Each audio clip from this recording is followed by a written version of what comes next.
Hello everyone. Previously we see that what are the code behind an inline coding. Okay. Now let us see how we can create the code behind code and inline code. So these are the definitions. Now code behind code. Code behind code. What we have to do that I have an example of the Visual Basic and Visual C Sharp. If we want to create the web page or new web page, then there will be an option available that you can see this particular option at the time of the creation of the particular page. Okay, we can see this tick mark. Yes, this tick mark we have to do for the code behind code. Yes, so what here right is that place the code in the separate file. We have to tick this particular thing. Means what? If we create the ASP.NET web page, then all the codes we write inside the any event are the code behind or generated inside the code behind page. Okay, we have to tick this particular thing and click on the add button.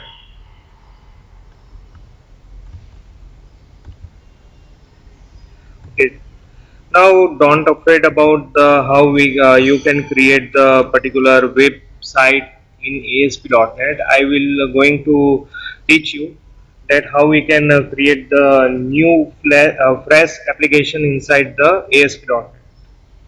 We are just understanding what are the code behind code and inline code we can create inside the ASP.NET. Okay, so you can see the file name is appear here, code behind.aspx, and there is a button is available. Okay. So this particular page is the web page. If we click or double click on the particular button, then it will generate the event. You can see this particular, it is an example of the C sharp code, but both code are the common, we can say. You can see here that particular event is generated, button 1 underscore click. Inside this event we can write the code. In this we can see that label1.text is equal to text box 1.text. So we write anything inside the text box 1, that is this particular text box, that will be appear or display inside the label. Okay, so this thing done by this particular button click event.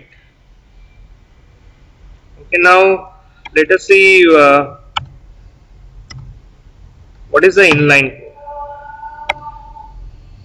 Okay, inline code that you can see that place code in separate file. Yes, that the particular tick we have to untick the particular this place code behind code in separate file. We have to untick this particular thing. If we do not select this, by default it is selected. If we do not select this thing, then you can see that we have a .aspx file. Yes, inline.aspx, we have a text box, label and button. If we double click on this particular button, then the code is generated inside the script. Yes, you can see that script tag runnet equal to server, and the code is written here that label1.text is equal to textbox1.text. So you can put this particular in the button click event. What is the we can say code will effect that if you write anything inside the text box, it will going to display in the label. Yes, if you click on the button click at the runtime. So this particular code is written in C sharp language, but the same code you can write in the VB.NET. What is the difference that C sharp and VB.NET? That in C sharp we have a curly brackets opening and closing, and we have all the things protected void button. Yes, all the things are going to be same, but instead of void we have a sub in a we can say VB.NET language. It will start with the sub and end with the end sub. Now let us see. I hope that you cleared the what are the how we can create the inline code and the code behind code. Okay. 1.4 is the CLR. Okay. Previously we seen that how the CLR works. We also seen that how the CLR works in core SAM. Same thing we learn in the ASP.NET, because the common thing will never change in the both SAM. So you can prefer the previous notes also, and both are the same note, so it will does not make any difference.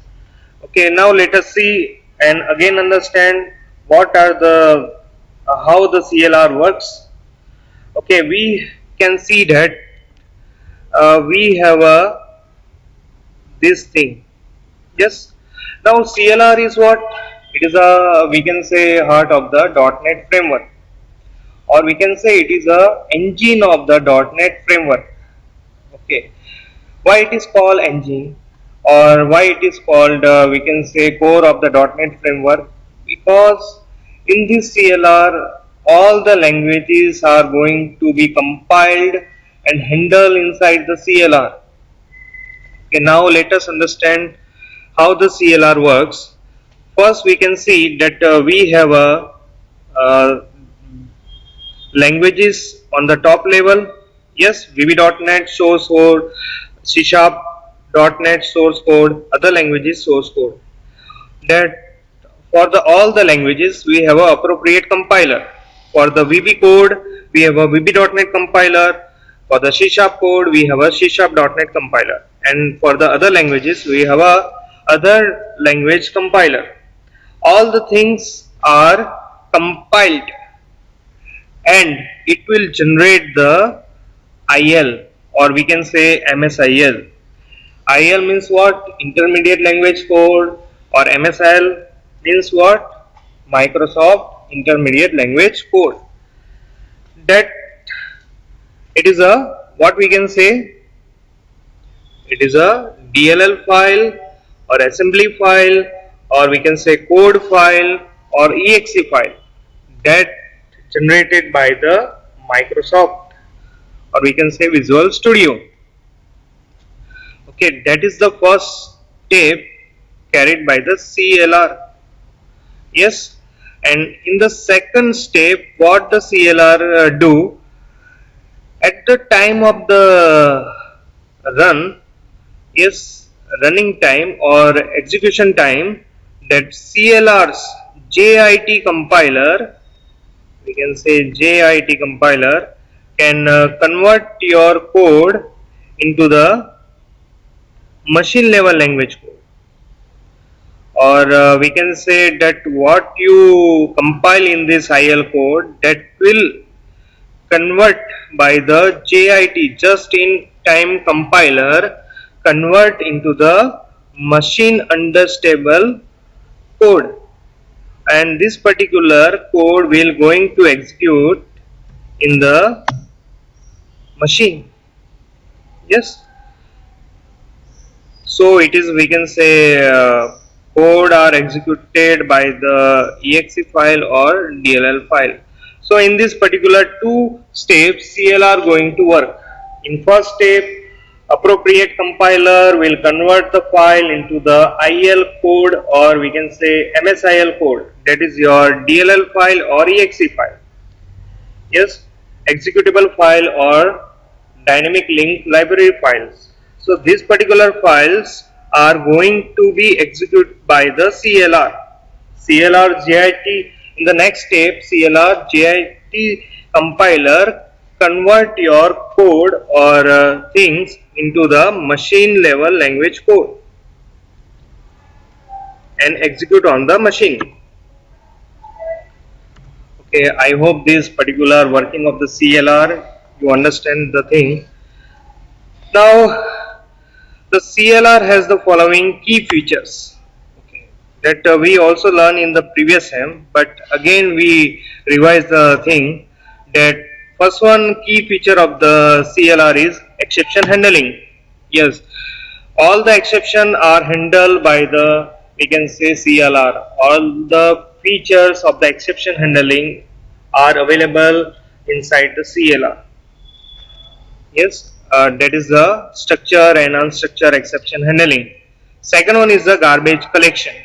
Okay, after the execution of the particular code or page, all the memory allocation and thing you are created or access, that all things are going to be cleared by the garbage collector.